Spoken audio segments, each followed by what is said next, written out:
یہ حکم دیا جائے تو مانو اور اگر نہیں تو نہ مانو،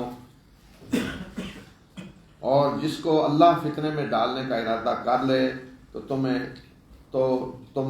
کوئی چیز تم اسے اللہ سے نہیں بچا سکتے۔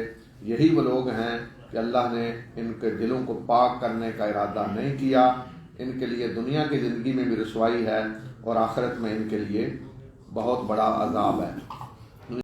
ان کی جو سرگرمیاں تھیں اس وقت یہودیوں کی اور ساتھ منافق ملے ہوئے تھے دونوں، تو نبی صلی اللہ علیہ وسلم کو فرمایا کہ آپ کو غمگین نہ کریں، آپ اس سے پریشان نہ ہوں، یہ جو کچھ کر رہے ہیں یسارعون فی الکفر، پوری دوڑ دھوپ تیزی دکھا رہے ہیں، یہ اس سے مل رہا ہے، اس سے مل رہا ہے، یہ میٹنگ ہو رہی ہے اور یہ دو طرح کے لوگ، ایک وہ جو کہتے ہیں اپنے زبانوں سے ہم ایمان لائے اور دل ایمان نہیں لائے یعنی منافق، اور دوسرے وہ جو یہودی ہوئے ہیں یعنی اللہ نے تو انہیں مسلمان بنایا تھا، تمام انبیاء نے اسلام کی دعوت دی، لیکن انہوں نے اپنے آپ کو یہودی بنا دیا اور یہ جھوٹ کے سننے والے ہیں اور دوسرے لوگوں کے جاسوس ہیں، جو آپ کے پاس نہیں آئے تو یہ آپ کے پاس آ کے ان کی جاسوسی کرتے ہیں اور پھر اپنے لوگوں کو کہتے ہیں کہ اگر یہ حکم دیا جائے تو مانو اور یہ اگر نہ دیا جائے تو پھر ان کی بات نہ مانو۔ تو ان کی ساری شرارتیں بتا کے فرمایا کہ اصل میں اللہ نے انہیں فتنے میں ڈالنے کا ارادہ کر لیا ہے، تو اللہ نہیں چاہتا کہ ان کے دلوں کو پاک کرے، تو اس لیے ان کو توفیق نہیں ملی اور اس طرح کی شرارتیں کر رہے ہیں۔ یہ جھوٹ کے کو سننے والے ہیں اور سود کھانے والے ہیں۔ اگر یہ آپ کے پاس آئیں تو آپ کو اختیار ہے کہ آپ ان کے درمیان فیصلہ کریں یا انکار کر دیں، اور اگر آپ انکار کر دیں تو یہ آپ کا کچھ بھی نقصان نہیں کر سکتے، اور اگر آپ ان کے درمیان فیصلہ کریں تو انصاف کے ساتھ فیصلہ کریں، بے شک اللہ انصاف کرنے والوں کو پسند کرتا ہے۔ تو یہ رسول اللہ صلی اللہ علیہ وسلم کے پاس آتے ہیں اپنے کچھ فیصلے کروانے کے لیے، تو مقصد یہ نہیں تھا کہ آپ سے فیصلے کروانا چاہتے تھے وہ کہ اسلام کے مطابق فیصلے ہونے، شرارت کے لیے آتے تھے، اور یہ دیکھتے کہ اگر ان کے اپنے تورات کے مطابق فیصلے ہوں تو وہ ان کے حق میں نہیں ہوگا، اور شاید وہ سمجھتے کہ یہاں سے ہمارے حق میں فیصلہ ہو جائے گا، یا یہاں اگر ہمارے حق میں ہوا تو مان لیں گے، حق میں نہ ہوا تو نہیں مانیں گے، اور جا کر پراپوگنڈا کریں گے، دیکھیں جی انہوں نے فیصلے صحیح نہیں کیے۔ تو اس لیے اللہ تعالیٰ نے فرمایا کہ یہ جھوٹ کو سننے والے ہیں اور اکالون للسحت، بہت بڑے سود خار ہیں، سود کھانے والے، یہودیوں کے بارے میں کہا۔ تو آپ کے پاس آئیں تو آپ کو اختیار ہے، فیصلہ کریں یا انکار کر دیں۔ آئیں فیصلہ کریں تو آپ انکار کر دیں، میں تمہارے فیصلے نہیں کروں گا، جاؤ خود اپنے فیصلے کرو، اور اگر کریں آپ فیصلہ تو انصاف کے ساتھ کریں۔ پھر فرمایا کہ یہ کیسے آپ کے پاس فیصلہ کروانے آتے ہیں، حالانکہ ان کے پاس تو تورات ہے جس میں اللہ کا حکم موجود ہے، اور پھر اس کے بعد یہ منہ پھیرتے ہیں اور یہ مومن نہیں ہے۔ ان تورات موجود ہے، اگر یہ کہتے ہیں کہ ہم نے اللہ کی شریعت کے مطابق فیصلہ کروانا ہے تو تورات جو موجود ہے اس کے مطابق کروا لیں۔ یہ مطلب نہیں کہ یہاں یہ کہا جا رہا ہے جی کہ قرآن کے بعد بھی تورات کے مطابق فیصلے ہونے چاہیے، یہ ان کی شرارت کے لیے بتانے کے لیے کہ یہ صرف اس شرط کے لیے آ رہے ہیں، ورنہ اگر شریعت کا فیصلہ کروانا ہو تو تورات جو موجود ہے اس کے مطابق کروا لیں۔ پھر بتایا کہ تورات کیوں اللہ نے نازل کی، اسی لیے کہ اس کے مطابق فیصلے ہوں۔ بے شک ہم نے تورات نازل کی جس میں ہدایت اور نور ہے، اسی کے مطابق وہ نبی جو مسلم تھے ان لوگوں کے فیصلے کرتے رہے جو یہودی ہوئے، اور ربانی علماء اور احبار بھی اسی طرح فیصلے کرتے رہے اسی کے مطابق، اس لیے کہ انہیں اللہ کی کتاب کی حفاظت کا ذمہ دار بنایا گیا تھا اور وہ اس پہ گواہ تھے۔ تو انہیں کہا گیا کہ تم لوگوں سے نہ ڈرو، مجھ سے ڈرو اور میری آیات کے بدلے میں تھوڑی قیمت نہ لو، اور جس نے اللہ کی نازل کردہ قانون کے مطابق فیصلہ نہ کیا تو یہی لوگ کافر ہیں۔ تو یہ بتایا کہ تورات بھی اس لیے نازل ہوئی تھی اس کے مطابق فیصلے کیے جائیں، اور اللہ کے نبی اور جو علماء تھے ربانی وہ فیصلے کرتے رہے اسی تورات کے مطابق۔ تو یہاں یہ بتانے کا مقصد یہ ہے کہ اللہ کی کتابیں اس لیے نہیں آتی کہ انہیں بابرکت سمجھ کر چوم کر کہیں رکھ دیا جائے اور ختم کے طور پہ کوئی مرے تو ختم ان کے پڑھ لیے جائیں، یا کوئی تعویذ بنا کے گلے میں ڈال لیں یا کوئی گھول کے پی لیں۔ اللہ کی کتابیں اس لیے آتی ہیں کہ ان کے مطابق انسانی زندگی کے فیصلے کیے جائیں۔ تورات بھی اس لیے آئی تھی، انجیل بھی اس لیے آئی تھی، قرآن بھی اس لیے آیا۔ تو یہودیوں کا فرمایا کہ ایک دور تو وہ تھا کہ اللہ کے نبی جب حکمران تھے تو اسی تورات کے مطابق لوگوں کے فیصلے کرتے رہے، اور اسی طرح یہودی علماء جو تھے وہ بھی اسی تورات کے مطابق فیصلے کرتے رہے۔ لیکن بعد میں جب قوموں پہ زوال آتا ہے، جیسے آج ہمارے مسلمانوں کی حالت ہے، تو پھر اللہ کی کتاب کو ایک مقدس کتاب سمجھ کر، چوم کر، غلافوں کے اندر بند کر کے اونچی جگہ پہ رکھ دیا جاتا ہے، یا اسمبلی کی جب کارروائی شروع ہوتی ہے تو تلاوت کروا لی جاتی ہے، بلکہ ہر کام کے لیے تلاوت کر دیں اس کی بس، باقی اس پہ عمل نہیں کرنا، جو کچھ اس میں ہے اس کو نافذ نہیں کرنا، اس میں جو احکام ہیں ان کے مطابق فیصلے نہیں کرنے۔ یہ حال ہے آج ہمارے مسلمانوں کا بھی یہی ہے، اور یہی حال یہودیوں کا ہوا جب زوال آیا، اور پھر اسی وقت اللہ تعالیٰ نے انہیں سزائیں بھی دی تاریخ کے مختلف ادوار میں، اور ہم نے اس تورات میں ان پہ فرض کیا کہ جان کے بدلے جان، آنکھ کے بدلے آنکھ، ناک کے بدلے ناک، کان کے بدلے کان، دانت کے بدلے دانت، اور باقی زخموں کا بھی قصاص ہوگا۔ پس جس نے صدقہ کر دیا یعنی معاف کر دیا تو یہ اس کے لیے کفارہ ہے، اور جو اللہ کے نازل کردہ احکام کے مطابق فیصلہ نہ کرے تو یہی لوگ ظالم ہیں۔ تورات میں فرمایا کہ یہ قانون ہم نے دیا کہ جان کے بدلے جان، آنکھ نکالی ہے تو آنکھ نکالی جائے گی، ناک کاٹا ہے ناک کاٹا جائے گا، کسی نے کان کاٹا ہے کان کاٹا جائے گا، دانت توڑا ہے دانت توڑا جائے گا، کسی نے زخم لگایا ہے تو اسی طرح کا قصاص ہوگا، اسی طرح کا زخم ہوگا۔ مثلا کسی نے کسی کے پیٹ میں چھری ماری ہے تو پیٹ میں چھری ماری جائے گی، اور آج تو آسان ہے، بے شک اس کے پیٹ کے اندر کی کوئی چیز کاٹیں اسی طرح جس طرح اس نے کاٹی ہے، آج تو بے ہوش کر کے زخم ڈاکٹر کاٹ دے گا، اسی طرح ہاتھ کاٹا ہے ہاتھ کاٹا جائے گا، پاؤں کاٹا ہے پاؤں کاٹا جائے گا۔ ہماری شریعت میں بھی یہی قانون ہے، اس لیے کہ ایک ضابطہ ہے کہ اگر قرآن پہلے کسی شریعت کا قانون بتا رہا ہے اور اس میں کوئی تبدیلی نہیں کر رہا تو وہی اسلام کا بھی قانون ہوگا۔ تو یہ جو قرآن نے یہاں بتایا نا کہ تورات میں تھا، تو یہی آج ہمارا بھی یہی قانون ہے، جان کے بدلے جان، آنکھ کے بدلے آنکھ، اور جو جسم کا حصہ کاٹا ہے اس کے بدلے وہی کاٹا جائے گا، یا پھر دیت ہوگی، آنکھ کی دیت، اگر آنکھ کاٹی کسی نے نکالی تو یا تو آنکھ نکالی جائے گی یا اسے دیت دینی ہوگی، اس طرح ہر جسم کے حصے کی دیت ہے پوری۔ تو یہ اگر قوانین آج سارے نافذ کریں تو کسی کی ضرورت ہے کہ جرائم کرے؟ ہمارے ایک جج نے کوئی ضرورت کی، قانون ہمارے یہاں ہے آج کل یہ اس کا اسلامی سزاؤں کا، لیکن آج تک کسی کو ضرورت نہیں ہوئی۔ یہاں کسی نے ملتان یا سائی وال ایک دفعہ کسی نے کسی کے 2 بازو کاٹے تھے، یا پتہ نہیں ٹانگیں کاٹی تھی شاید دونوں، تو جج نے فیصلہ کر دیا کہ مجرم کے بارے میں کہ اس کی دونوں ٹانگیں کاٹی جائیں۔ تو وہ شور مچا پاکستان میں، یہ سارے شیاطین اس طرح وہ ان کے پٹے کھل گئے، اور استغفر اللہ، اور وہ اس کے بعد وہ معاملہ اس طرح غائب ہوا کہ پتہ ہی نہیں کہ بنا کیا اور کدھر گیا اور آگے کیس کا کیا بنا کے۔ تو حالانکہ روزانہ آپ دیکھتے ہیں کہ کسی کا بازو کاٹا جا رہا ہے، کسی کی ٹانگیں کاٹی جا رہی ہیں، کسی کی آنکھیں نکالی جا رہی ہیں، تو جو یہ جرائم کرتے ہیں ان کو کوئی پوچھنے والا نہیں، تو وہ اور زیادہ دلیر ہو جاتے ہیں، درندے بن جاتے ہیں۔ تو اصل یہ ہے انسانی حقوق جن کی حفاظت ہونی چاہیے، لیکن اس کے لیے کوئی آواز نہیں اٹھاتا۔ تو یہ فرمایا کہ جو اللہ کے نازل کردہ قانون کے مطابق فیصلے نہیں کرتے تو یہی لوگ ظالم ہیں۔ پہلے کہا کہ کافر ہیں، پھر کہا جی ظالم ہے، آگے فرمایا کہ یہ فاسق ہے۔ یعنی اللہ کے قانون کے مطابق جو فیصلہ نہیں کرتا تو ایک درجے میں تو یہ ہے کہ وہ کافر ہے، جو مانتا ہی نہیں اللہ کے قانون کو وہ تو کافر ہے، اور جو کہتا ہے ہاں جی اللہ کے قانون اچھے ہیں لیکن دیکھیں نا ہمارے آج کل حالات، پھر تو وہ کم از کم ظالم ہے اور یا فاسق ہے۔ وہ جو انکار نہیں کرتا لیکن عمل کرنے کے لیے تیار نہیں ہے تو وہ بھی جو ہے ظالم اور فاسق ہے۔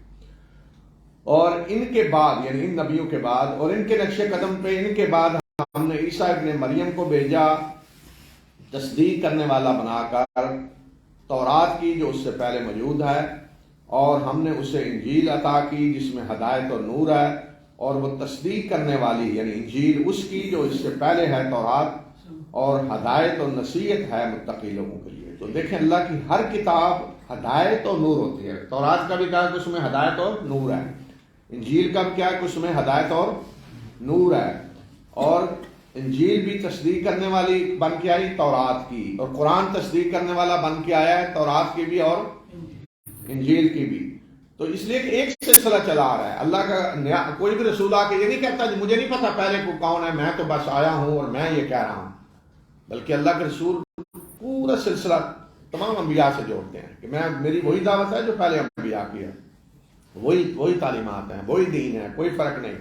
اسی اللہ نے بھیجا ہے جس نے نوح کو بھیجا، جس نے ابراہیم کو بھیجا، سارے نبیوں کو. تو اس طرح تمام کتابیں ایک ہی مقصد کے لیے آئی ہیں، ہدایت اور نصیحت اور نور. اور اہل انجیل کو چاہیے کہ اللہ نے جو کچھ اس میں نازل کیا ہے اس کے مطابق فیصلے کریں، اور جو اللہ کے نازل کردہ قانون کے مطابق فیصلہ نہیں کرتا تو ایسے لوگ فاسق ہیں. فاسق کہتے ہیں جو اللہ کی نافرمانی کے دائرے سے نکل جائے، یعنی اللہ کا نافرمان، اطاعت کے دائرے سے نکلنے والا، جیسے کہتے ہیں بدکار لوگ، اللہ کے نافرمان، اللہ کے قانون کو توڑنے والے. تو کم از کم یہ ہے جو لوگ اللہ کے قانون کے مطابق فیصلے نہیں کرتے وہ ظالم ہیں اور فاسق ہیں. اور جو انکار کرے کہ نہیں اللہ کا قانون تو اس دور میں چل نہیں سکتا تو وہ تو پھر پہلے درجے میں آئے گا کہ وہ کافر ہیں، انکار کریں. وأنزلنا إليك الكتاب بالحق مصدقا لما بين يديه من الكتاب ومهيمنا عليه فاحكم بينهم بما أنزل الله ولا تتبع أهواءهم عما جاءك من الحق لكل جعلنا منكم شرعة ومنهاجا ولو شاء الله لجعلكم أمة واحدة ولكن ليبلوكم فيما آتاكم فاستبقوا الخيرات إلى الله مرجعكم جميعا فينبئكم بما كنتم فيه تختلفون وأن احكم بينهم بما أنزل الله ولا تتبع أهواءهم واحذرهم أن يفتنوك عن بعض ما أنزل الله إليك فإن تولوا فاعلم أنما يريد الله أن يصيبهم ببعض ذنوبهم وإن كثيرا من الناس لفاسقون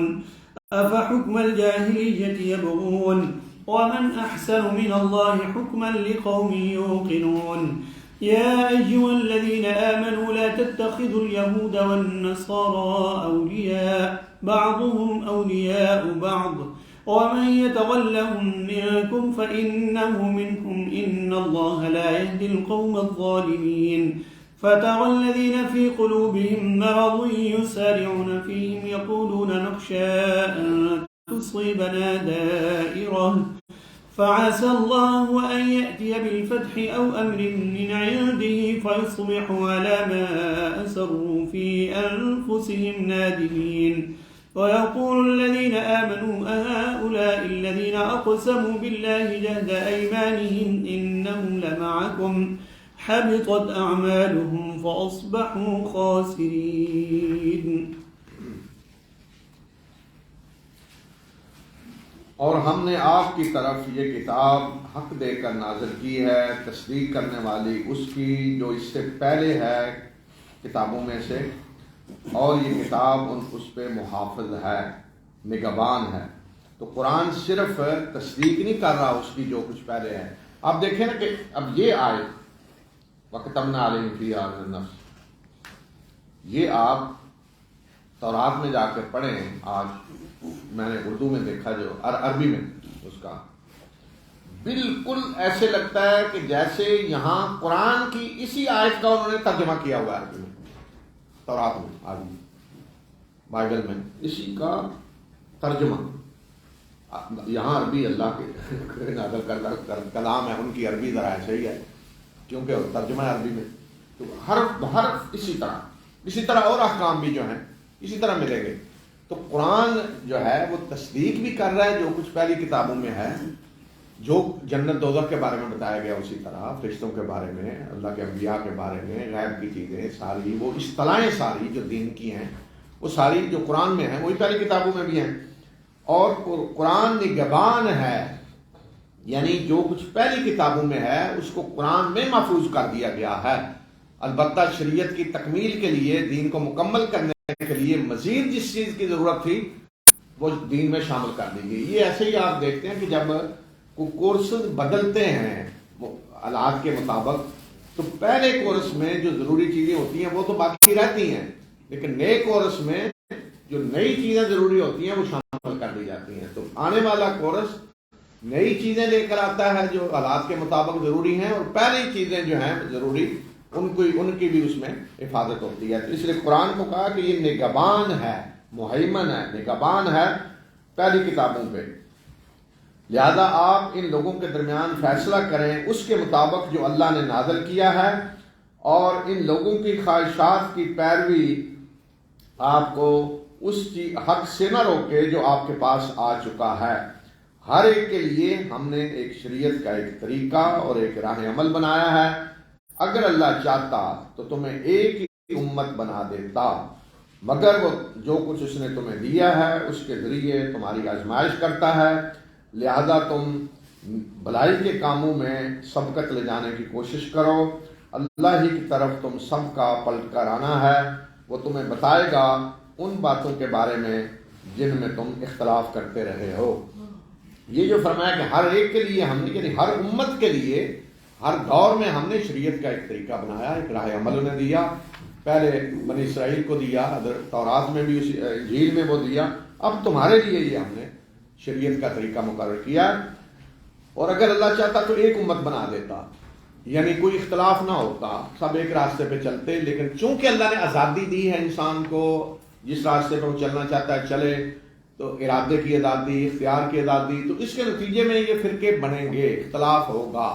یہ جو فرمایا اللہ چاہتا تو ایک، یعنی اللہ اگر جبر کرتا، زبردستی ایک راستے پہ چلانا چاہتا تو کسی کی مجال نہیں تھی کہ اختلاف کرے، لیکن اللہ نے دنیا میں انسان کو جبر کرنے کے لیے نہیں پیدا کیا کہ جبراً اس سے نیکی کروائی جائے، نہیں، اللہ نے اسے اختیار دیا ہے نیکی کا۔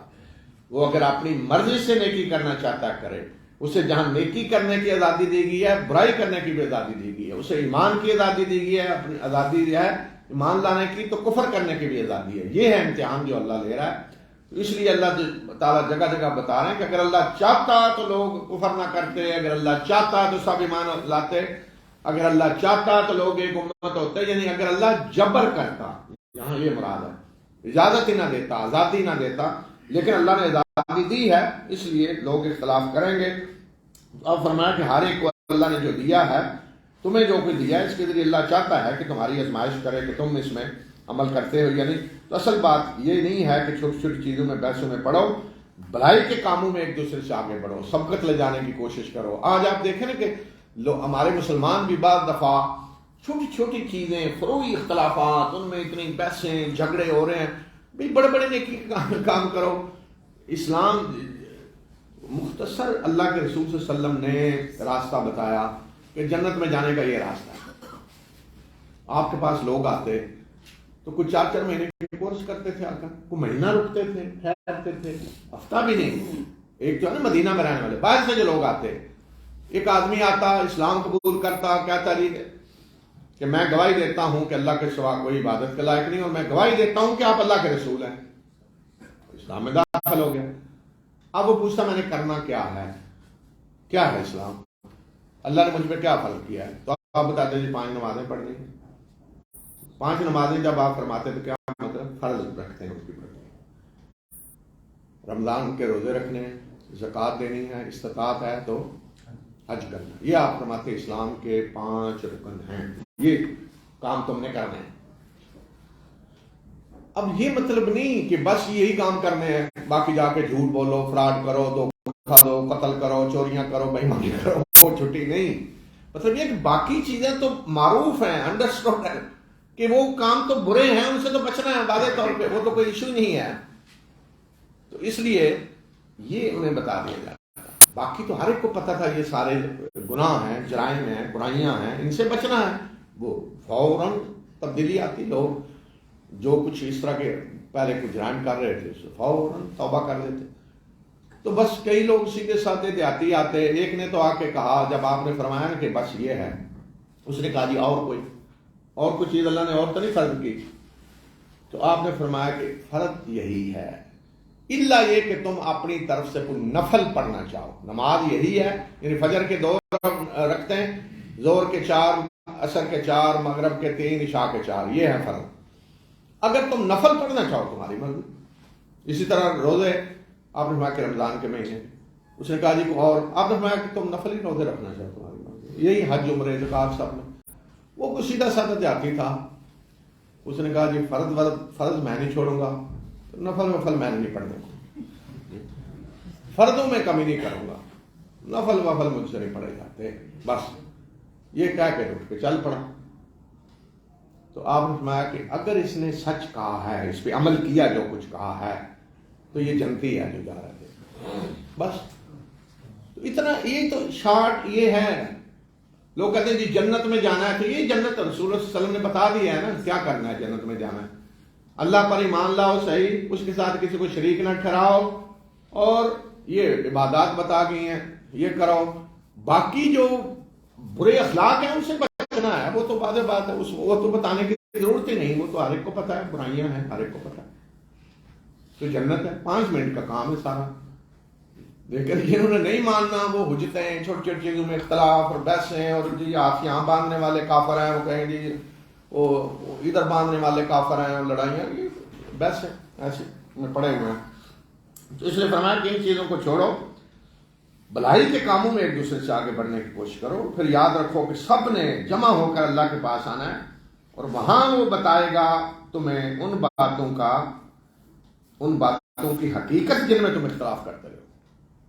یہ پرچہ جو ہے نا دنیا میں امتحان ہو رہا ہے، اس لیے کس نے کیا کیا یہ آخرت میں بتایا جائے گا. دنیا میں نہیں فیصلے ہوں گے کہ فرشتہ آ کے بتائے کون سچا ہے کون جھوٹا ہے.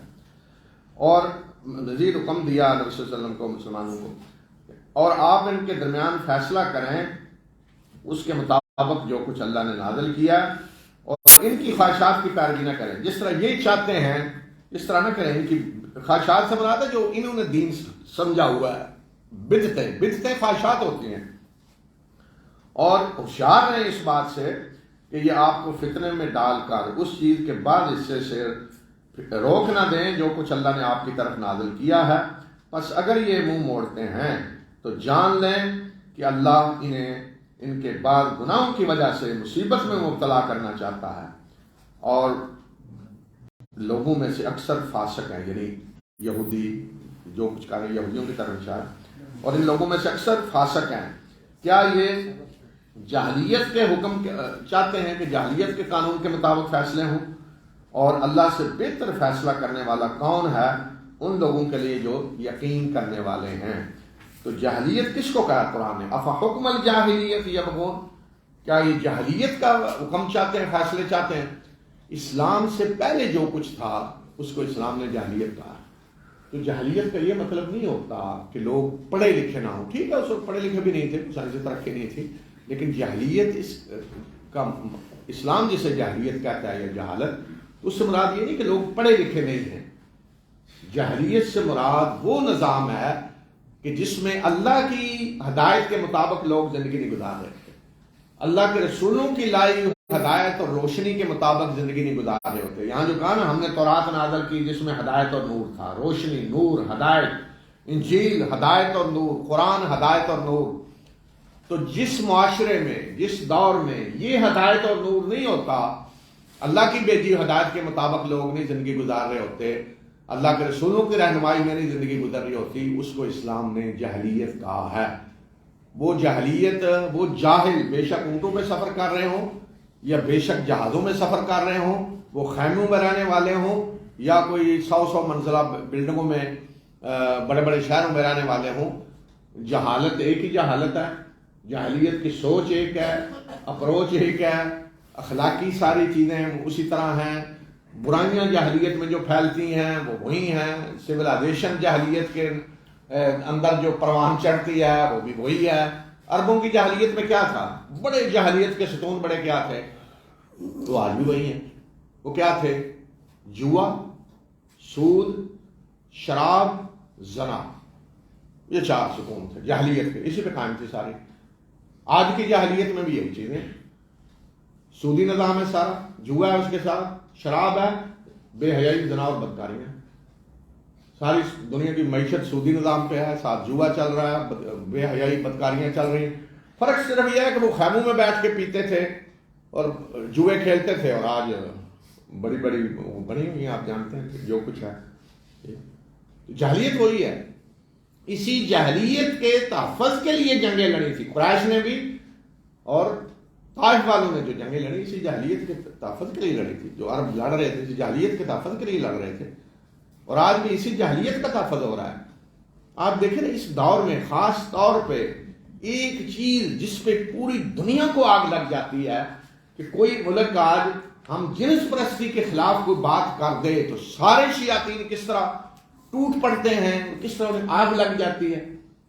تو گویا کہ کون سی جاہلیت ہے جس کا یہ تحفظ چاہتے ہیں؟ وہ جاہلیت عمل قوم لوط جن کو اللہ نے غرق کیا، تباہ کیا جس قوم کو. تو آج اسی چیز کا تحفظ اور اعلانیہ طور پہ فخر کے ساتھ، یہ وہی جاہلیت نہیں ہے جو آگے آ رہا ہے قوم لوط کا سورہ اعراف میں انشاءاللہ ہم بات کریں گے. اے لوگوں جو ایمان لائے ہو، یہود اور نصارہ کو اپنا دوست نہ بناؤ، یہ ایک دوسرے کے دوست ہیں، اور تم میں سے جو انہیں دوست بنائے گا تو وہ انہی میں سے ہوگا، انہی میں شمار ہوگا. بے شک اللہ ظالموں کی رہنمائی نہیں کرتا. جن لوگوں کے دلوں میں بیماری ہے تم نے دیکھتے ہو کہ وہ انہی کے اندر دوڑ دھوپ کر رہے ہیں، یعنی انہی کے ساتھ دوستیاں بڑھانے میں لگے ہوئے ہیں، اور کہتے ہیں کہ ہم ڈرتے ہیں کہ ہم کسی مصیبت میں کے چکر میں نہ پھنس جائیں. منافق جن کے دلوں میں بیماری ہے، منافق، وہ انہی سے دوستیاں کرنے کے چکر میں لگے ہوئے ہیں، یہود اور نصارہ اور کافر، اور ان سے دوستیاں، اور کہتے ہیں جی ہم مصیبت کے چکر میں نہ پھنس جائیں، کہ یہ نہ ہو کہ یہ غالب آ جائیں تو پھر ہم مسئلہ بنے، تو ہم چاہتے ہیں ان سے دوستی کر کے رکھیں. تو فرمایا کہ ہو سکتا ہے کہ اللہ فتح لے آئے یا اللہ کی طرف سے کوئی فیصلہ آ جائے، تو پھر یہ لوگ یعنی منافق اپنے دلوں میں جو کچھ چھپائے ہوئے ہیں اس پہ یہ ندامت زدہ ہو کر رہ جائیں، پھر یہ شرمائیں اس پہ جو کچھ آج دلوں میں چھپائے ہوئے ہیں، تو ان کا وہ کھل جائے پھر اس وقت. اور اس وقت ایمان لانے والے کہیں گے کہ یہ منافقوں کے بارے میں کہ یہی وہ لوگ ہیں جو اللہ کے نام کی بڑی مضبوط قسمیں کھا کر کہتے تھے کہ بے شک یہ تمہارے ساتھ ہیں. پھر ایمان لانے والے کہیں گے یہ وہی ہیں جو بڑی قسمیں کھا کر ہمیں یقین دلاتے تھے کہ یہ تمہارے ساتھ ہیں. ان کے سارے اعمال ضائع ہو گئے اور یہ خسارہ پانے والے بن کر رہ گئے. یہ منافقین کا کردار تھا جو اس وقت کوشش کرتے تھے کہ نہیں ان سے یہودیوں سے دوستی ہو ہماری زیادہ. يا أيها الذين آمنوا من يرتد منكم عن دينه فسوف يأتي الله بقوم يحبهم ويحبونه أذلة على المؤمنين أعزة على الكافرين يجاهدون في سبيل الله ولا يخافون لومة لائم ذلك فضل الله يؤتيه من يشاء والله واسع عليم.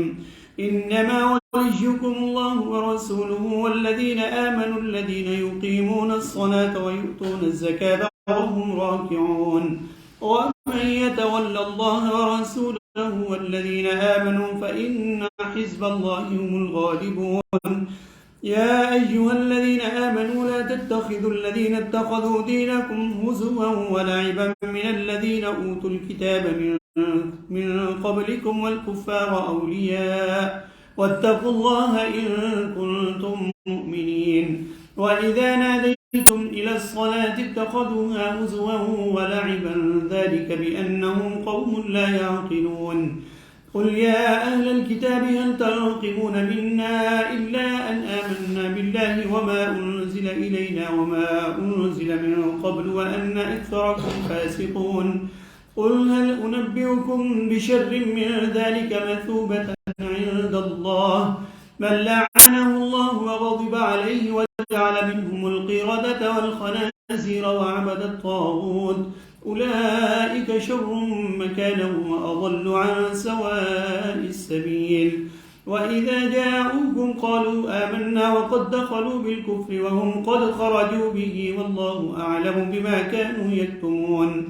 وترى كثيرا منهم يسارعون في الإثم والعدوان وأكلهم السحت لبئس ما كانوا يعملون.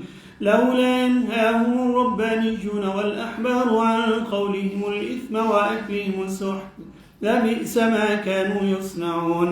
وقالت اليهود يد الله مغلولة غلت أيديهم ولعنوا بما قالوا بل يداه مبسوطتان ينفق كيف يشاء ولا يزيدن كثيرا منهم ما أنزل إليك من ربك طغيانا وكفرا وألقينا بينهم العداوة والبغضاء إلى يوم القيامة كلما أوقدوا نارا للحرب أطفأها الله ويسعون في الأرض فسادا والله لا يحب المفسدين ولو أن أهل الكتاب آمنوا واتقوا لكفرنا عنهم سيئاتهم ولأدخلناهم جنات النعيم ولو أنهم أقاموا التوراة والإنجيل وما أنزل إليهم من ربهم لأكلوا من فوقهم ومن تحت أرجلهم منهم أمة مقتصدة وكثير منهم ساء ما يعملون.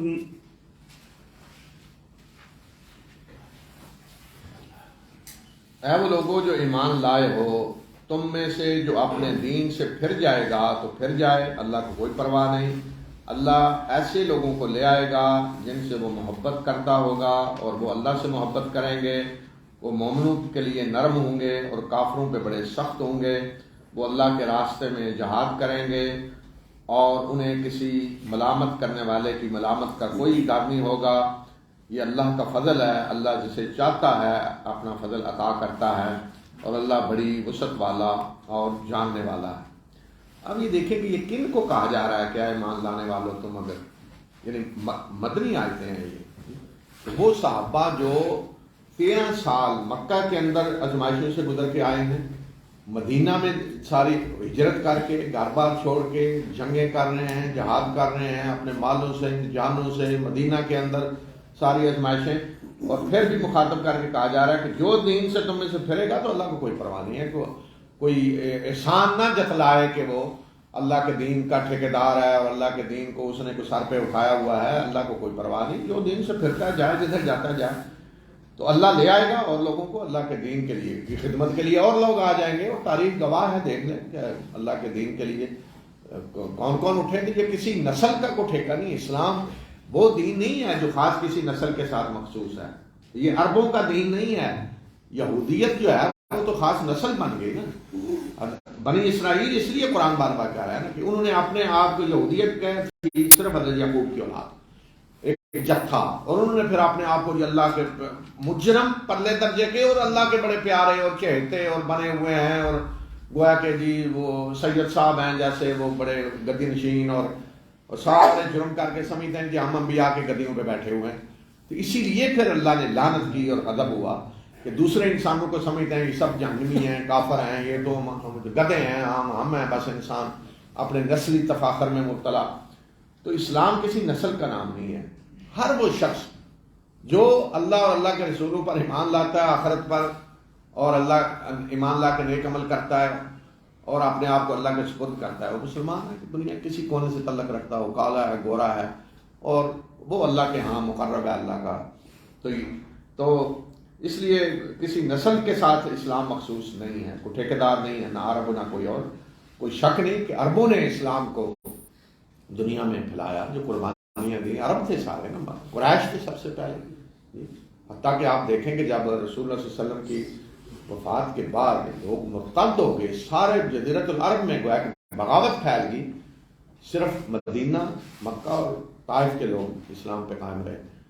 تو اس میں بھی پھر دوبارہ اسلام کو غالب کرنے میں انصار نے بھی قربانیاں دی، قریش ہی تھے نا، اٹھ کے دوبارہ وہ اللہ کے دین کے لیے نکلے۔ تو کوئی شک نہیں کہ عربوں نے اللہ کے دین کو پھیلایا، غالب کیا دنیا میں، لیکن جب عرب کمزور پڑے، پیچھے ہٹے، تو دوسرے لوگ آگے، پھر وہ کمزور ہوئے تو دوسرے آگے۔ تو آج بھی کون اللہ کے دین کا لمبردار بنتا ہے، کس سے اللہ اپنے دین کا کام لیتا ہے، کوئی پتہ نہیں کون آگے آتا ہے، تو کوئی ٹھیکیدار نہیں ہے۔ تو اس لیے فرمایا کہ جو بھی، یہ قیامت تک کے لیے ہے کہ جو بھی اپنے دین سے پھرے گا تو اللہ کو کوئی پرواہ نہیں ہے، اللہ اور لوگوں کو لے آئے گا جن سے اللہ محبت کرے گا اور وہ اللہ سے محبت کریں گے۔ مومنوں کے لیے نرم ہوں گے، کافروں پہ سخت، اور انہیں کوئی پرواہ نہیں ہوگی لوگ کیا کہتے ہیں۔ سب سے بڑا وصف جو بیان کیا ہے اور صحابہ کا بھی ہے کہ ایک مسلمان کو یہ پرواہ نہیں ہونی چاہیے لوگ کیا کہیں گے۔ جب وہ اللہ اور اللہ کے رسول کی اطاعت کر رہے ہیں تو لوگ جو کہتے ہیں کہتے پھریں. آج سب سے بڑا مسئلہ کیا ہوتا ہے جی؟ اگر یہ کام کیا لوگ کیا کہیں گے, یہ لباس پہنا لوگ کیا کہیں گے, یہ ہوا تو لوگ کیا کہیں گے. فرمایا کہ انہیں کوئی پرواہ نہیں لوگوں کے ملامت کی, اور یہ اللہ کا فضل ہے, اللہ جسے چاہتا ہے نوازتا ہے, اللہ بڑی وسعت والا جاننے والا ہے. اے مسلمانوں, بے شک تمہارا سرپرست ولی رفیق اللہ اور اس کے رسول ہیں, اور وہ لوگ جو ایمان لائے, جو نماز قائم کرتے ہیں اور زکوٰۃ دیتے ہیں, اور وہ اللہ کے آگے جھکنے والے ہیں. اور جو اللہ اور اس کے رسول اور مومنوں کو دوست بنائے گا تو بے شک یہ اللہ کی جماعت ہے, اور اللہ کی جماعت غالب ہونے والی ہے. یہ اللہ کی جماعت ہے کہ اللہ اور رسول اور مومنوں کو جو دوست بناتا ہے تو اللہ کی جماعت ہی غالب ہونے والی ہے. اے لوگوں جو ایمان لائے ہو, ان لوگوں کو جنہوں نے تمہارے دین کو کھیل تماشا بنایا ہوا ہے, مذاق بنایا ہوا ہے, ان لوگوں میں سے جنہیں کتاب دی گئی اور جنہیں تم سے پہلے کتاب دی گئی, اور کافروں کو دوست نہ بناؤ, اللہ سے ڈرو اگر تم مومن ہو. یہ دیکھیں بار بار جو کہا رہا ہے یہودیوں کو, ان کو اس لیے کہ انصار کے بڑے گہرے تعلقات تھے یہودیوں سے, انفرادی اجتماعی ہر قبیلے کے, تو انہیں کس طرح تاکید نصیحت کرنی پڑ رہی ہے کہ ان کو دوست نہ بناؤ, کیوں کہ یہ تو تمہارے دین کا مذاق اڑاتے ہیں, کھیل تماشا بنایا ہوا ہے تمہارے دین کو. اور جب تم نماز کے لیے پکارتے ہو یعنی اذان دیتے ہو تو یہ اس کو بھی مذاق بنا لیتے ہیں اور کھیل تماشا سمجھ لیتے ہیں. اس کا مطلب یہ ہے کہ جب مسلمان اذان دیتے تو یہ مذاق اڑاتے تھے, یہودی دیکھتے ہیں جی کیا کہہ رہے ہیں, اور اس کو کھیل تماشا بنا لیتے ہیں. یہ اس لیے ہے, یہ حرکتیں ان کی اس لیے ہیں کہ ایسے لوگ ہیں کہ جو عقل سے کام نہیں لیتے. کہہ دیجئے کہ اے اہل کتاب, تم کیا اس وجہ سے ہم پہ غصے ہو کہ ہم ایمان لائے ہیں اللہ پہ اور اس پہ جو ہماری طرف نازل کیا گیا اور اس پہ جو اس سے پہلے نازل کیا گیا, اور تم میں سے اکثر فاسق ہیں. یعنی ہمارے ساتھ دشمنی کی وجہ صرف یہی ہے نا کہ ہم اللہ پر ایمان لائے ہیں اور جو ہماری طرف نازل کیا گیا اور جو پہلے نازل کیا گیا. ہم تو تمہارے نبیوں کو مانتے ہیں, تمہاری کتابوں کو مانتے ہیں, تم ہمارے نبی کو نہیں مان رہے, تو غصے تو ہمیں ہونا چاہیے تم پہ, لیکن غصہ تو تمہارا ہے ہمارے اوپر. تو اس لیے فرمایا کہ ان کو کہو کہ کیا غصے کی وجہ یہ ہے. تو اصل بات فرمایا کہ یہ ہے کہ من اکثرکم فاسقون, کہ تمہاری ان کو کہو کہ تمہاری اکثریت فاسق ہیں, بدکردار ہے. انہیں کہہ دیجئے کہ کیا میں تمہیں بتاؤں کہ اللہ کے ہاں سب سے زیادہ برے لوگ کون ہیں عمل کے لحاظ سے, بدلے کے لحاظ سے, کہ جس پہ اللہ نے لعنت کی اور جس پہ اللہ کا غضب ہوا, اور جن میں سے اللہ نے بندر اور خنزیر بنائے اور جنہوں نے طاغوت کی بندگی کی, یہ لوگ بدترین لوگ ہیں اور یہ سب سے زیادہ سیدھے راستے سے بھٹکے ہوئے ہیں. یہودی, میں تمہیں بتاؤں کہ سب سے زیادہ بدتر کون ہے اللہ کے ہاں, جن پہ اللہ کی لعنت ہے, اللہ کا غضب, اللہ نے ان میں سے بندر اور خنزیر بنائے اور انہوں نے طاغوت کی بندگی کی پوری تاریخ کا, اور آج بھی یہی ہے طاغوت کی بندگی کرنے والے. تو اب اس وقت جو کردار تھا ان کا, فرمایا کہ یہ جب آپ کے پاس آتے ہیں تو کہتے ہیں کہ ہم بھی ایمان لائے, حالانکہ یہ کفر کے ساتھ ہی آئے تھے اور کفر لیے نکل گئے. اللہ جانتا ہے جو کچھ یہ چھپاتے ہیں. کہتے ہیں ہم ایمان لائے, لیکن فرمایا کہ جس طرح داخل ہوئے نا کفر لے کر, اس طرح کفر لے کے نکل گئے. کوئی عزتی برابر کوئی فرق نہیں ان پہ پڑا. کفر کے ساتھ آئے, ایمان لانے کا اعلان کر کے کفر کے ساتھ نکل گئے. اور ان کے علماء اور احبار انہیں گناہ کی باتیں کرنے اور سود کھانے سے کیوں نہیں روکتے؟ انتہائی برے کام ہیں جو یہ کرتے ہیں. ان کے علماء بھی اور یہ بھی کہ علماء کیوں نہیں انہیں روکتے برے کاموں سے اور سود کھانے سے. اور یہودی کہتے ہیں کہ اللہ کے ہاتھ بندھے ہوئے ہیں, ان کے ہاتھ باندھے گئے, اور جو کچھ انہوں نے کہا ہے اس وجہ سے ان پہ لعنت کر دی گئی, بلکہ اللہ کے ہاتھ تو کھلے ہیں, وہ جیسے چاہتا ہے خرچ کرتا ہے. تو اصل بات یہ ہے کہ جو کچھ آپ کی طرف, آپ کے رب کی طرف سے نازل کیا گیا ہے, اس نے ان کی سرکشی اور کفر میں اضافہ کر دیا. یعنی رسول اللہ صلی اللہ علیہ وسلم کو فرمایا کہ آپ کی طرف جو نازل کیا گیا اس کی وجہ سے بغض اور حسد میں ان کے کفر اور سرکشی میں اضافہ ہو گیا ہے. تو اس لیے آپ اس طرح کی باتیں یہ کر رہے ہیں. تو یہ بات جو یہ کہتے تھے کہ اللہ کے ہاتھ بندھے ہوئے ہیں, تو جب اللہ تعالیٰ رسول اللہ صلی اللہ علیہ وسلم فرماتے کہ اللہ کے راستے میں خرچ کرو, تو یہ فرماتے جی اللہ نے اب خرچ کرنا چھوڑ دیا ہے, تو اب یہ مسلمانوں کو کہہ رہے ہیں کہ تم خرچ کرو. تو اس طرح کا مذاق اڑاتے. فرمایا کہ اللہ کے ہاتھ کھلے ہیں, جیسے چاہتا ہے خرچ کرتا ہے. تو اب سزا کے طور پر فرمایا کہ ہم نے ان کے درمیان قیامت تک کے لیے دشمنی اور بغض ڈال دیا ہے. جب کبھی بھی یہ جنگ کی آگ بھڑکاتے ہیں تو اللہ اسے بجھا دیتا ہے, اور یہ زمین میں فساد پھیلانے کی تگ و دو کرتے ہیں، اللہ فساد پھیلانے والوں کو پسند نہیں کرتا. یہ یہودیوں کے بارے میں اس وقت بھی یہی کردار تھا کہ جنگوں کی آگ بھڑکانا. اس وقت انصار کو لڑاتے رہتے تھے مدینہ میں آپس میں، کوئی قبیلہ کسی کا حلیف بن جاتا، کوئی کسی کا. اس کے بعد پوری تاریخ دیکھیں ملکوں میں لڑانا قوموں کو، ملکوں کو، اور آج بھی یہی ہو رہا ہے اس طرح کی سازشیں کہ ملکوں کو لڑاؤ. تو فرمایا کہ یہ ان کی پوری جدوجہد کیا ہے کہ جنگوں کی آگ بھڑکائی جائے. جب کبھی بھی ایسا کیا تو اللہ نے اس کو بجھا دیا، اور زمین میں ان کی پوری کوشش فساد پھیلانے کے لیے ہوتی ہے، اور اللہ فساد پھیلانے والوں کو پسند نہیں کرتا. اور اگر اہل کتاب، یہود و نصارہ دونوں مراد ہیں، اور اگر اہل کتاب ایمان لاتے اور تقوی کی روش اختیار کرتے تو ہم ان کی برائیاں ان کے حساب سے جھاڑ دیتے اور ہم انہیں نعمتوں بھری جنتوں میں داخل کرتے. اور اگر یہ تورات اور انجیل کو قائم کرتے اور جو کچھ ان کے رب کی طرف سے ان کی طرف نازل کیا گیا تو یہ اپنے اوپر سے بھی کھاتے اور پاؤں کے نیچے سے بھی. ان میں ایک گروہ راست رو ہے، درمیان راستے پہ چلنے والے ہیں، اور ان میں سے اکثر انتہائی برے کام ہیں جو کر رہے ہیں. تو یہ فرمایا کہ اگر ایمان لاتے تقوی اختیار کرتے تو آج بھی تو اللہ تعالیٰ نے کوئی فیصلہ نہیں کر لیا کہ اب ان کو توبہ کی توفیق بھی نہیں دینی، اور نہیں، اللہ نے دروازے کھولے ہوئے ہیں ان کے لیے ایمان کے. اگر آج بھی یہ ایمان لائیں، تقوی اختیار کریں تو اللہ آج بھی ان کو معاف کرے گا، ان کے گناہوں کو دور کر دے گا. پھر فرمایا کہ اگر یہ اپنے دور میں پہلے یہودی بھی اور عیسائی بھی تورات اور انجیل کو جو کچھ ان کے رب کی طرف سے نازل کیا قائم کرتے تو اپنے اوپر سے بھی کھاتے نیچے سے بھی، یعنی آسمان بھی رزق کے دروازے کھولتا ان کے لیے اور زمین بھی اپنے خزانے اگلتی. اگر تورات اور انجیل کو قائم کرتے، یعنی کہ تورات اور انجیل کو پڑھتے، تلاوت کرتے نہیں، قائم کرتے. اللہ کی کتاب کو قائم کرنے کا کیا مطلب ہے کہ اللہ کی کتاب کا تعلق انسانی زندگی سے جوڑا جائے، اللہ کی کتاب کو زندگیوں میں نافذ کیا جائے، انفرادی زندگیوں میں بھی اور خاص طور پہ اجتماعی زندگیوں میں.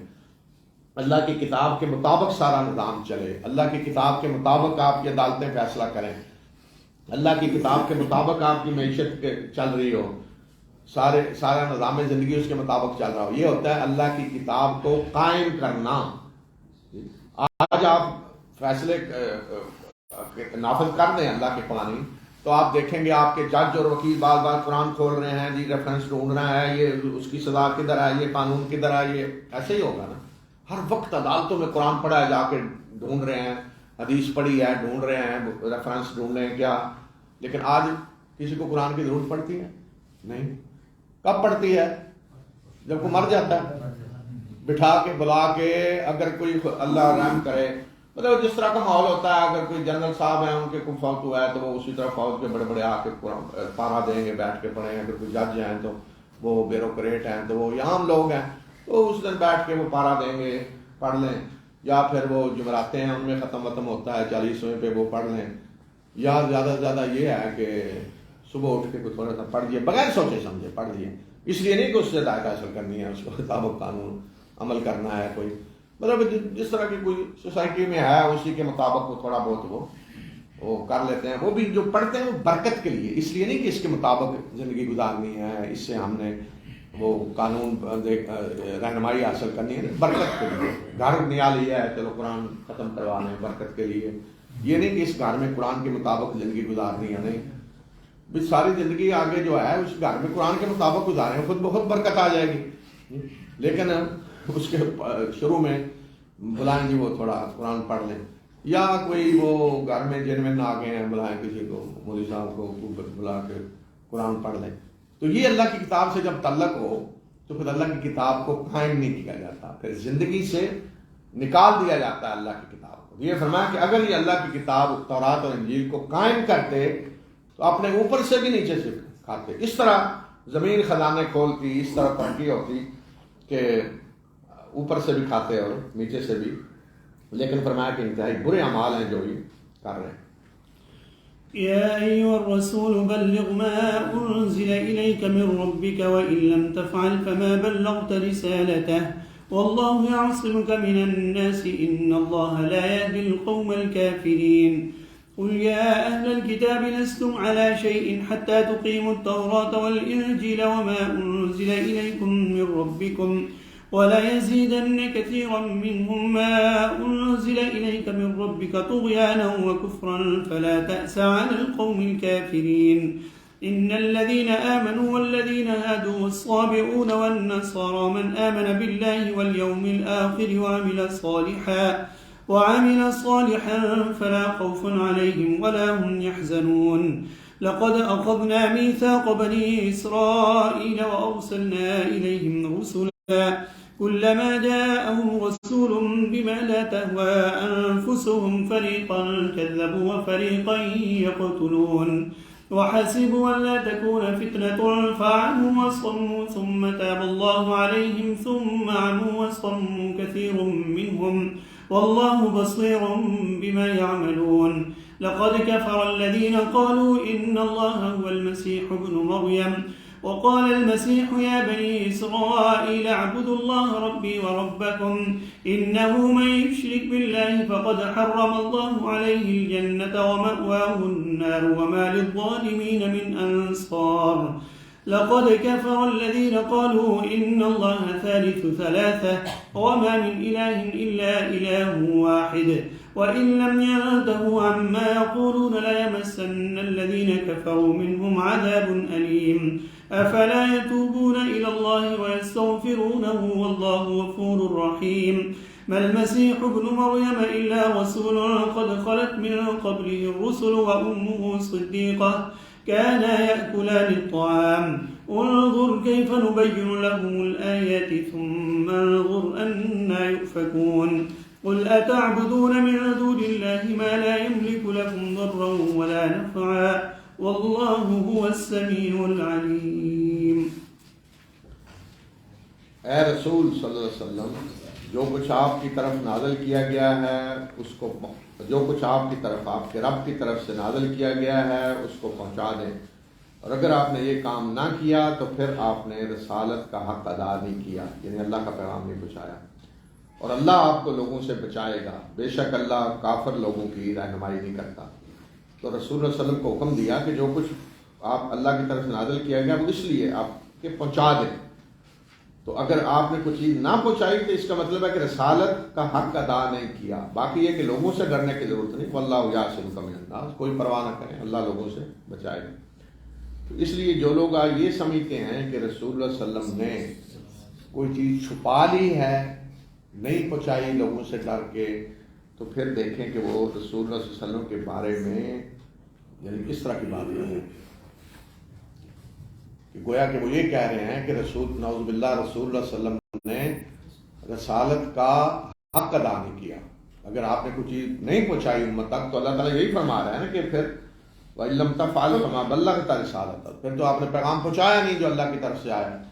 تو اللہ کے رسول صلی اللہ علیہ وسلم نے کوئی چیز چھپائی نہیں ہے، جو کچھ اللہ نے نازل کیا آپ نے پہنچا دیا امت تک، کوئی ذرہ برابر چیز اس میں ایسی نہیں۔ بعض لوگ نے اس سے غلط نتیجہ نکالنے کی کوشش کی کہ ایک فرقہ کہتا ہے جی گویا کہ حضرت علی کی خلافت کا آپ کو کہا جا رہا ہے کہ آپ پہنچائیں، اور آپ ڈر رہے تھے نہیں جی پتہ نہیں لوگ کیا کہیں گے، تو پھر آپ نے وہ نہیں بتایا۔ اس قسم کی اس سے وہ گمراہیاں نکالنے کی کوشش کرتے ہیں۔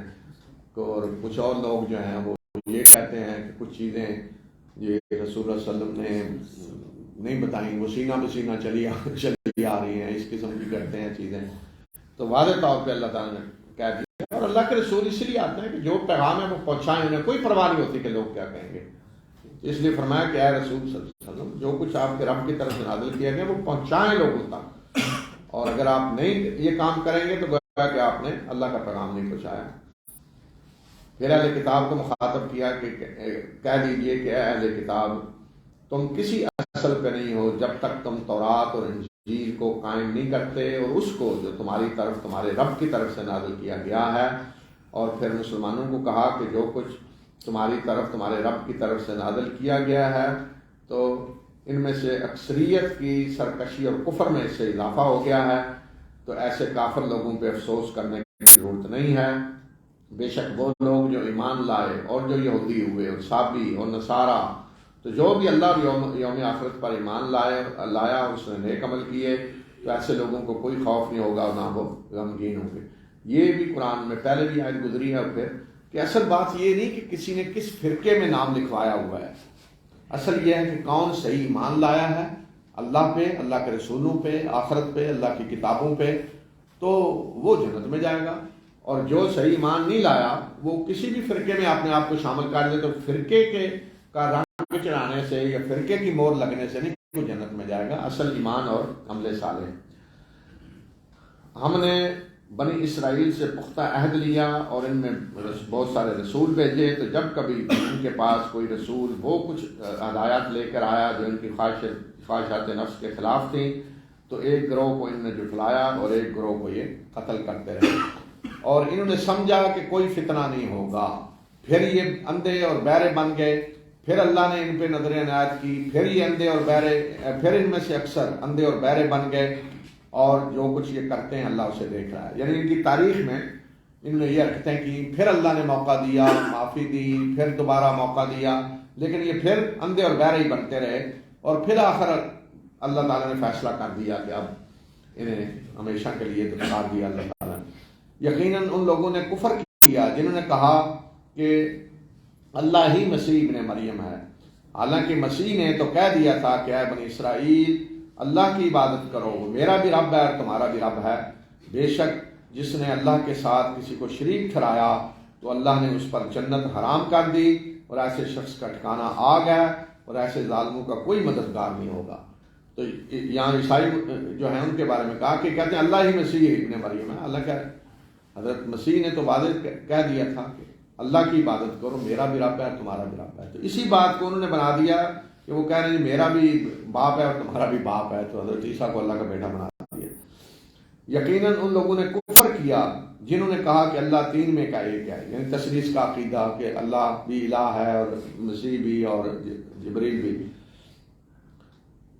یقیناً ان لوگوں نے کفر کیا جنہوں نے کہا کہ اللہ تین میں کا ایک ہے، حالانکہ اس ایک اللہ کے سوا کوئی اور الہ نہیں ہے۔ اگر یہ بات نہ آئے ان باتوں سے جو یہ کہہ رہے ہیں تو ان میں سے جن لوگوں نے کفر کیا وہ دردناک عذاب کی لپیٹ میں آئیں گے۔ کیا یہ اللہ کے ہاں توبہ نہیں کرتے اور اس سے معافی نہیں مانگیں گے؟ اور اللہ بخشنے والا اور مہربان ہے۔ مسیح ابن مریم اس کے سوا کچھ نہیں کہ وہ اللہ کے رسول ہیں، ان سے پہلے بھی رسول گزر چکے ہیں، اور اس کی ماں ایک راست باز عورت تھی، یعنی جس طرح پہلے رسول ہیں اسی طرح مسیح ابن مریم کے رسول ہیں، وہ اس سے الگ کوئی چیز نہیں انہیں دی گئی کہ وہ الگ رسول ہیں، جس طرح پہلے رسول ہیں اسی طرح وہ بھی رسول۔ اور ان کی ماں یعنی مریم ایک راست باز عورت تھی، وہ دونوں کھانا کھاتے تھے۔ خاص طور پہ کیوں کہا کہ جو کھانا کھائے وہ خدا تو نہیں ہوتا نا، تو یہ تو عیسائی بھی مانتے ہیں، جگہ جگہ لکھا ہے کہ فلاں جگہ حضرت عیسیٰ آئے، کھانا کھایا، روٹی کھائی، ان کے حواری آئے، وہ روٹی کھا رہے تھے، حضرت عیسیٰ کو لا کے دی۔ تو جب کھانا کھاتے تھے تم خود کہہ رہے ہو تو جو خدا ہے وہ کھانا کھاتا ہے، اس لیے فرمایا کہ وہ دونوں کھانا کھاتے تھے۔ دیکھیں کہ کس طرح ہم ان کے لیے آیات کو کھول کر بیان کرتے ہیں، پھر دیکھیں کہ کس طرح یہ بہک رہے ہیں۔ کہہ دیجئے کہ کیا تم اللہ کے سوا ان کی عبادت کرتے ہو جو تمہارے لیے نہ کسی نقصان کے مالک ہیں نہ نفع کے، یعنی نہ نفع پہنچا سکتے ہیں نہ نقصان، اور اللہ سننے والا اور جاننے والا ہے۔ تو انشاءاللہ اگلی آیات کل پڑھیں گے۔